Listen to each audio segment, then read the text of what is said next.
El feminismo, un movimiento tan controversial como antiguo. Pero ¿qué es el feminismo? ¿Y dónde nace este movimiento? Bienvenidos a Historias de Papel.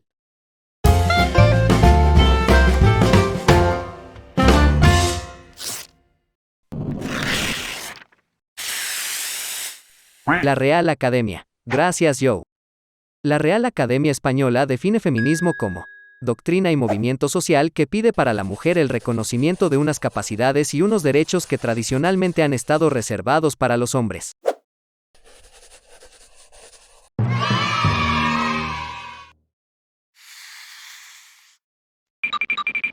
Para entender un poco más esta ideología debemos regresar un poco en el tiempo.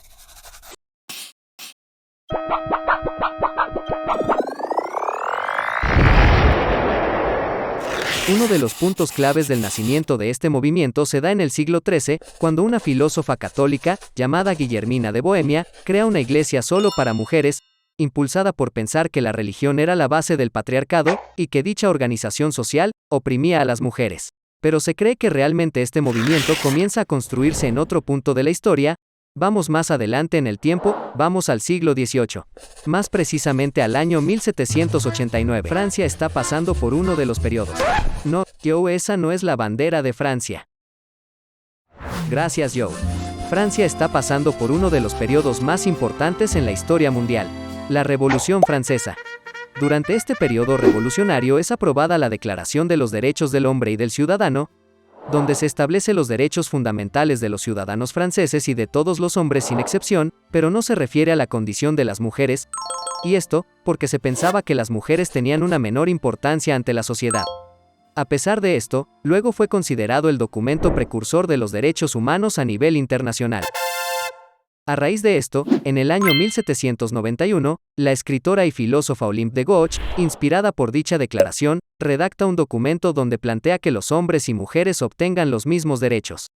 Olympe también denunciaba que la revolución olvidaba a las mujeres en su propósito de igualdad y libertad.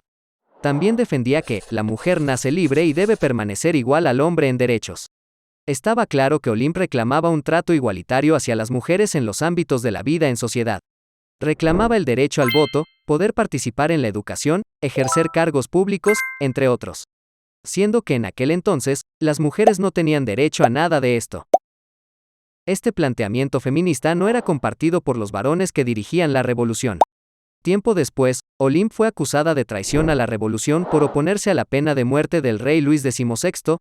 Por este cargo murió bajo la guillotina en 1793. Pero la lucha feminista no acabaría ahí. Este fue apenas su inicio. Otra figura importante para el feminismo es la escritora y filósofa inglesa Mary Wollstonecraft, quien...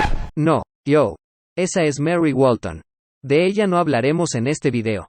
Gracias, Joe. La escritora y filósofa inglesa Mary Wollstonecraft, quien escribió Vindicación de los Derechos de la Mujer, en el año 1792. En esta obra argumenta que las mujeres no son inferiores al hombre por su naturaleza, sino que parecen serlo porque no reciben la misma educación, y que tanto a los hombres como a las mujeres deben ser tratados como seres racionales. Más tarde en el siglo XIX, la escritora y pensadora socialista francesa, Flora Celestina Teresa Enriqueta Tristán y Moscoso Lesnais, más conocida como Flora Tristán, publica en el año 1842, La Unión Obrera, con el que busca la emancipación de la mujer y la unión mundial de los trabajadores y expresa: la mujer es la proletaria del proletariado, hasta el más oprimido de los hombres quiere oprimir a otro ser, su mujer. Flora, hija de un militar peruano, vivió un tiempo en Perú y es vista como icono por el feminismo latinoamericano. Aunque en general sus líderes fueron mujeres de la burguesía, también participaron muchas de la clase obrera. Estados Unidos e Inglaterra fueron los países donde este movimiento tuvo mayor fuerza y repercusión. En el primero, en 1848, convocada por Elizabeth Cady Stanton, se realizó en una iglesia de Seneca Falls, el primer congreso para reclamar los derechos civiles de las mujeres, creando así los inicios del movimiento sufragista femenino. Una vez terminada la Guerra Civil, en el año 1865, se concedió el voto a los afrodescendientes, pero no a las mujeres, lo que provocó una etapa de duras luchas. Más de medio siglo después, en 1920, la enmienda 19 de la Constitución reconoció el derecho al voto sin discriminación de sexo.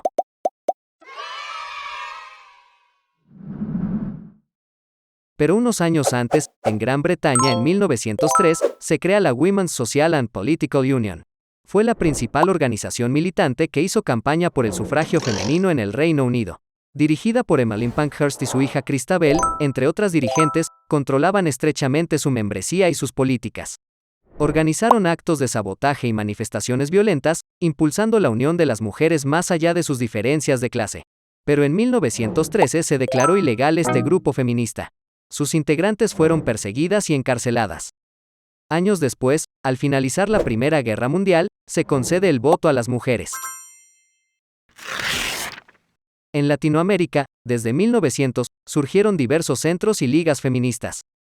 En 1918, la médica y política británico-argentina, Alicia Moreau de Justo, funda la Unión Feminista Nacional. En ese mismo año, se crea el Partido Feminista Nacional dirigido por Julieta Lanteri. Pero las mujeres adquirieron un rol relevante en la escena política argentina recién con la figura de María Eva Duarte de Perón, quien promovió en 1947 la Ley de Derechos Políticos de la Mujer. A lo largo del siglo XX, surgieron más momentos importantes para la historia del feminismo en todo el mundo. En 1910, se celebra la Conferencia Internacional de Mujeres Socialistas de Copenhague, en la cual se aprobó el Día de la Mujer Trabajadora fijado para el 8 de marzo. 1918, las mujeres empiezan a votar en el Reino Unido. 1931, las mujeres por fin pudieron votar en España. 1947, Suecia reconoce la igualdad salarial entre hombres y mujeres. 1948, se aprueba la Declaración Universal de Derechos Humanos y se reconocen, entre otros, los de la mujer. 1968, en la Conferencia Mundial sobre Derechos Humanos se habla por primera vez sobre el derecho a la interrupción voluntaria del embarazo, más conocido como aborto. También se habla sobre el acceso a los anticonceptivos y la libertad sexual. 1977, se celebra el primer Día Internacional de la Mujer, es el momento donde se le cambia el nombre a Día de la Mujer Trabajadora, y se establece el nombre de Día Internacional de la Mujer. En el siglo XXI, el feminismo continúa haciendo presencia a lo largo del planeta. 2017, la Women's March, convocada en la ciudad de Washington, consigue apoyo mundial y este mismo día se presentan marchas en varios países como México, Francia, Canadá, Alemania y el Reino Unido entre otros países. 2020, en las ciudades del globo se levantaron movilizaciones de mujeres a modo de protesta ante la discriminación, la violencia y la desigualdad.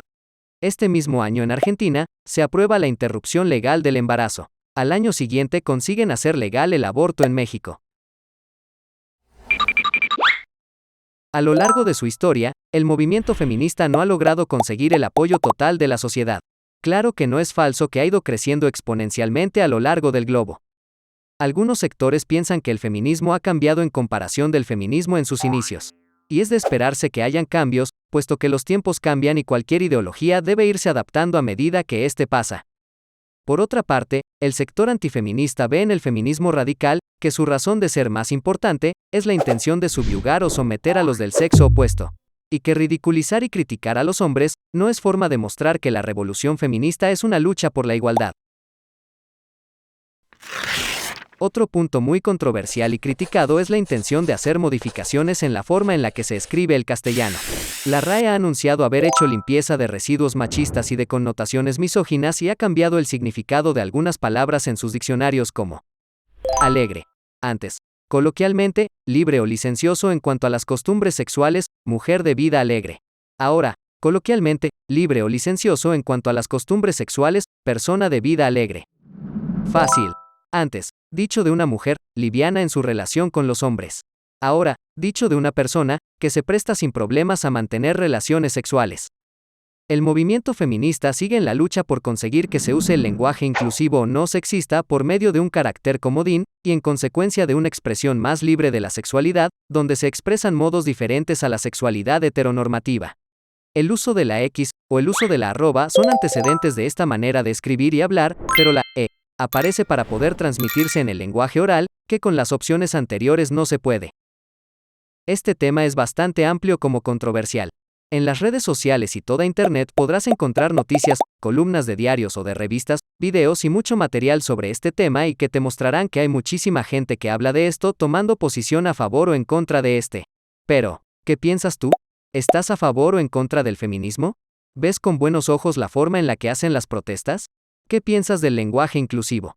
¿Has tenido alguna experiencia cercana con el movimiento feminista o alguna de sus integrantes? ¿O haces parte de él? Déjame tu respuesta en los comentarios. Si te ha gustado este video, déjame un like y suscríbete.